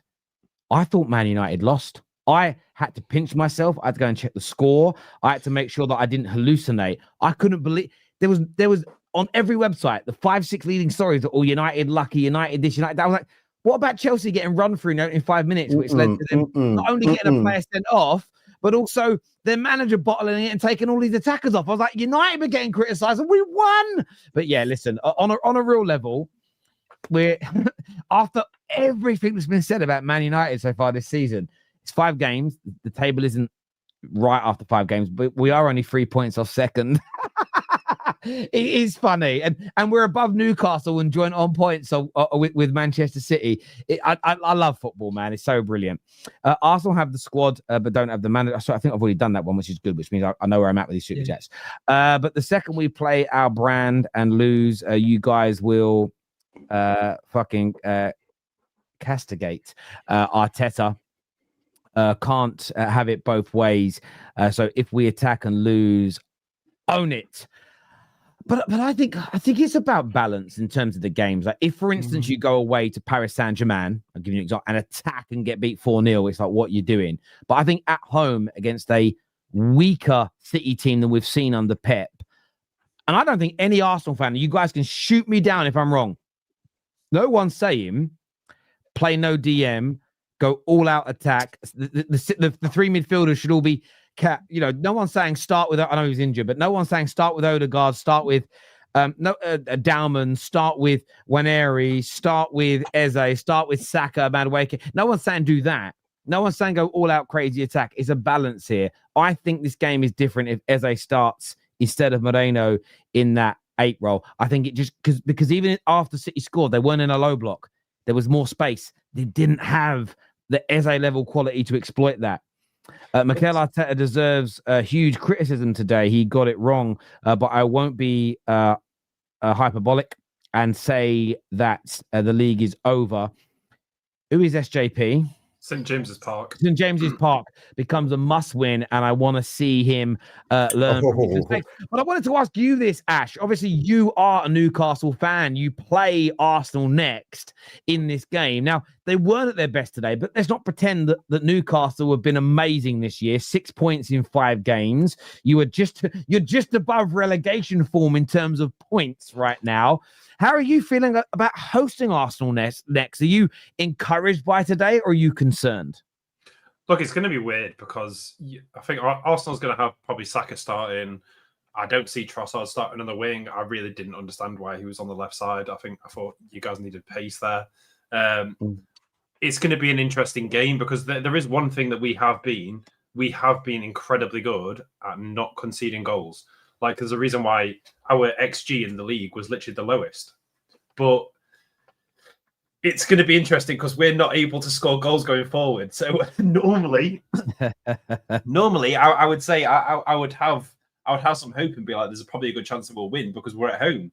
But yeah, Gordon will be back then. Do you know what? Sorry to interject, but also Palace host Liverpool in the next game, and Palace are unbeaten and looking very, very good. But this is where it could all change. You go and beat Newcastle and Liverpool lose to Palace, and suddenly you'd end up being 2 points off top, and a lot of things would be forgotten in that regard. The Arsenal Terry, I was going to say, yeah, there's 33 games to go. We go and beat Newcastle. We've had arguably a great start to the season with the level of opponents that we've played. Only Do you know? losing. Egal, do you know what the biggest problem? If we come out of this first 6 games only dropping points in 2 games, I honestly believe a lot more people would be like, you know what, fair play. You might not have performed well, and I don't think Liverpool have performed well either. But the thing is, they've won all their games. Yeah. I wouldn't even call it dropping points when we play those rivals. Those are abilities for us to pick up extra points. Like that's the way I kind of look at it when we're playing rivals. It's you lose, you don't gain any ground, but you're not dropping points either. My issue with like say what you're saying, Egal, is the only thing that I would say about dropping points is that you've definitely dropped points today, because normally when you're going for challenging the title, the main thing you want to do is win at home and then get at least a draw when you're away against the teams that you're contesting, whether it be in Liverpool or Man City. I feel like today you should have been going for the win and go for the jugular, and obviously you guys didn't. So to say, we did in the second half, kind of. Yeah, but you shouldn't be waiting for that long. Like you I should agree. Be going from the start. I'm going to say that in when Caretaker comes to me. Yeah, to be honest, for me personally, I think if we beat Newcastle, obviously it's a good start to the season. I actually, points-wise, I'm not really upset because of the points we lost, so we're 5 points away from Liverpool. The season's already started. That's not really a big thing for me. The biggest problem for me is seeing mistakes that I saw last season not being addressed. It's the performances. That's what I'm looking at the start of the season. And seeing negative football when I'm not supposed to be watching negative football it doesn't give me encouragement. Do you know what I'm slightly worried if he turns it around, if he turns it around and actually starts to play attacking football, starts to play the Ezes and what we actually bought in the summer, and play the football that we know he can play because he's capable of playing it, I'm pretty comfortable with where we're sitting points wise. But if we continue to play like this, to start games off with Merino in the 10, we're gonna keep dropping points. That's the worry. I want to throw this question to Anton. It says panel, but Anton, is Schmeichel's comments on Arteta proving true? What are Schmeichel's comments on Arteta? Paraphrasing, but he basically said it's like an ugly style of football that he's bringing in. It's too negative, etc. He's a hypocrite. Okay. Can I come in on? Obviously you called me. Sorry. I reckon this is that's a very weird way of phrasing things. What I would say is that he's overthinking the room. That would be my criticism of Mikel Arteta.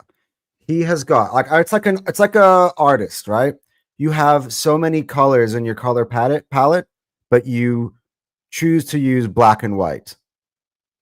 If you get what I'm saying, he has got an array of options. Like the lineup that he could have picked today, I would not have picked this lineup at all. Like I literally, Cal can back me up on this because we both live in Australia. I took a 5-hour power nap, woke up like 15 minutes before the game, and I'm looking at this lineup and I'm like, that can't be right. What is this? Like I have been hyping, and this is where I'm gonna change my tune that I've had the entire year, but it's also consistent to what I've said the entire year. Hang on. Just so you're going to change your tune, but it's consistent with what you're. No. That sounds like the biggest paradox. No. Let me land, Terry. Let me land. I hope you don't land. Change my tune. I mean, I have defended him. I've defended him. He's landed on the fence. Away at Liverpool, I defended him. Right? Today, and I've said this on every podcast, Cal can say that. Man City home, I circled Man City at home. This is the day that Arteta needs to prove to me, to prove to everyone, to show the world. I thought he would, and he did not, that we are going to come home and we're going to attack and we are going to take it to them. And the lineup I saw today, if I could sum up why we have dropped 5 points this season, and drop again is an interesting term. Two Mikels. Mikel Arteta, Mikel Merino. And why does he refuse to play Eberechi Eze in the number 10? He has had this option now for almost a month. Anton, can I tell you why? It's because of the shit manager. He's not shit. No, he's good, but he can't win. First of all, that's hyperbolic. That's very hyperbolic, and I know what Ash is trying to do here. He's not shit. He He's not. he can't come first. He's a That's second that, manager. he's a good manager. He's just not. He's just not great. Love him. That's why women love him. He don't come. He always comes second. Yeah. I'm watching on my other screen a coach named Nick Sirianni, who I was told a year ago can't come first, and now he's the Super Bowl champion. So whenever people use, "Oh, he can never win it," is usually the moment when they make you look like a fool. I would never use statements like, "This person is unable to ever win," because that's a dumb statement to make. No offense, Ash. Didn't say he's never able to win. Ash, you're dumb, bruv. He said you're dumb. He's not calling you. I didn't call him dumb. I'm saying Ash, he just said you're dumb, ginger, and stupid. that statement is dumb. I'm saying that statement is dumb. Anyway. Anything else? Go on, let's add the list. Keep forgetting. Right. Listen, horrible. Listen, it's okay when you come to St James's Park next week and get slapped up, and we see the headline: Arteta sacked. Back to Pep as being picking up the cones. So, that's what he's going to be doing. Okay. I think there's a very high likelihood we draw at St James's. I actually think the opposite. I actually think after having seen, I think Arteta saw the light in the second half today. I'm not going to lie, because the fact that at halftime he threw on Eze and he threw on Saka, not two Ezes, Eze and a Saka, that all of a sudden the way that Arsenal played was night and day, and I think that now that's the wake up call that. I don't think Merino starts at St. James's Park. I think that, and clip me up here, and we might revisit this in a week, but Newcastle are about to become the whipping boys for Arsenal's frustration. I don't think so. I don't know. Think so. I think Arteta is literally the most stubborn guy in the league. He's gonna play this for another month. He's gonna use Merino for another month. I don't know what's going on here. No. Look, I'm very hungover, is what I am. Listen, I'm going to say this right, Anton. You've got the biggest problem that you've got right is Arsenal. Whenever I watch you guys, I don't see you guys being clinical at all. You're coming to St James's Park, where any team already struggles to beat us, and we have the lowest XG. Here's the problem, Ash. In the Premier League. Here's the problem. This is why me and Cal are frustrated. You are basing that off of Arteta not playing the correct players. We can be clinical. We can have Eze and Saka. By the way, you saw them today together on the pitch. What beautiful music they made together. Too bad City had to play 10 men behind the ball, which I would have done as well if I was in their position. But once you see him play the correct players, give me Eze on the left, give me Saka on the right, give me Odegaard to the middle, give me Gyokeres up front. We will be clinical. I swear. We will make scoring goals look so damn easy. But that is why I am upset today. That's why I'm upset, Ash. So why is it going to happen against us? The thing is, Ash. First of all, you had a mare because in the group chat you said, "Oh, Arsenal isn't clinical enough," and right after you said that, Martinelli scored. So we scored. I said superstar Martinelli. Yeah, because you're protecting your ass by saying that. You can say one thing and then say another thing, and you're right either way. Which, by the way, I play that game all the time. I respect. I said Ed Sheeran's been called out, mate. He's been called out here. Erling Haaland was always going to score today. Yes, I actually said that on the Gunas therapy. I said that. I thought we'd win, but I thought they would go up 1-0. I wasn't surprised by that. Do you know what's coming regardless true? Of the lineup we played. Do you know what's coming true? Something that I said the other week. Let's bring it back to the Zubimendi goals. Oh, well, yes. No. Here we go. That was just silly. What happened? One goal. And what happened today? One goal again. Come on. You cannot compare the two situations. No, you simply he's shameless. He doesn't believe that. From Matty. Matty says Arsenal under Arteta is more peak George Graham than peak Arsene Wenger. I agree. But you know what's interesting? I remember it shouldn't be that way now. God rest his soul. Big up Claude. Love you, bro, for all those streams and times we spent together. But he used to advocate that still for him the greatest Arsenal side that he'd ever witnessed was under George Graham. So I'm not saying it's the end of the world. And my dad said the same thing, by the way. Yeah, I mean, that's actually very interesting. No disrespect to the rest of you on this panel. None of you are old enough to actually comment because you didn't watch it. So I just mean that respectfully, but that's where we got to listen to these old G's on that one. Bob here says 2.5 years since Arsenal came from behind to win. March 2020. Is that true? You haven't come to win? I don't believe that's a real stat. I be honest, remember we usually dominate though. We don't usually go down. That's a great point. Yeah. How often we come back to draw a lot? We come back to draw quite a bit. Yeah, I don't know if that's true. 1,877 days since Arteta won a trophy. Trust the process is what the gunner says here.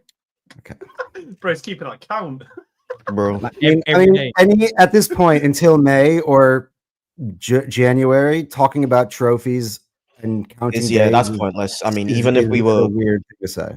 Even if we won every single game, it's impossible for us to win a trophy right now. You know. So. AMT says 22-23 season with a much weaker team. We were blowing away teams except Man City, though. Why can't we? Listen, I think the approach today was wrong. What I would say is different from 2 years ago, 3 seasons ago now, is that teams all sit much deeper, much lower, much tighter against you. So it's not always possible to do that. And as you become a better and more consistent team, teams change their approach. I know they've changed managers and they lost Elanga, but there's a reason that currently Nottingham Forest are sitting 15th in the league, because teams have a season to study what they did and they counter that in their approach to those games. And it makes it harder for them. It's always harder after the fact. You know, you bring something new in. Oh my God, that's innovative. How do we cope with it? Teams will always adapt in the end. As a United fan, it pains me to say this, but Liverpool still have the X factor of Van Dijk and Salah, which will probably push them through. City had it with De Bruyne and Gundogan till 2 seasons back. And one thing Gary Neville said that I really agreed with today is that with Haaland and with Donnarumma, City can afford to play more and more like they did today. Because like your corners, by the way, I actually think you put in the same crosses you always do. No, they were, yeah. He just got to. Jeez, if that was behind there, we would have been up 3-0. Oh yeah. I mean, that's a different comparison. Bayern to Donnarumma. Whoa. Fuck, mate. Yeah, honestly, bro, that's like comparing the ugly looks of Brad Pitt to me. Do you know what I mean? It's. Listen, Sanchez gave him a good run though. Oh yeah. Yeah. Listen. Yeah. I remember like Don and me having the conversations in the. I know they want to cook on Don. Oh, I heard this one. But the fact that like literally Don would not swap Donnarumma for Sanchez is no. I heard that. They call him delusional Don for a reason, right? That's the craziest thing I've ever heard in my life. Don Skeeto. Look, I want to thank everyone who's tuned into this show. Always means a great deal to me that so many of you come here. This is going to redirect you to the United stand. Go and support Mark Goldbridge over there right now for us, please, people. Very important to us all you do it. We're back in the morning with Straight Facts around 10:30, 10:45. We'll be going live tomorrow. I want to give a big shout out to NordVPN, our title sponsors today. Remember, you should not be on the internet without protection. It's so important, your personal data and all that jazz. But even on a fun level, once you sign up to NordVPN, go and check out Setanta Sports, a legal way and a cheap way at $3.99 a month to watch all Premier League games, Champions League games, and much, much more. All you've got to do is change your geolocation on NordVPN to the Ukraine or Moldova, somewhere in that Eastern Bloc. Georgia is a great country to do it to as well. And you get all those games, 3 p.m. games as well. You've got a multi-viewer, so you can have 3 or 4 games on the screen at the same time. So get yourself signed up to NordVPN now by scanning the QR code that's below the wonderful Seb on our screen, or click on the link in our live chat. Until next time, people, take care. Goodbye. God bless. And we'll see you all again soon. Peace.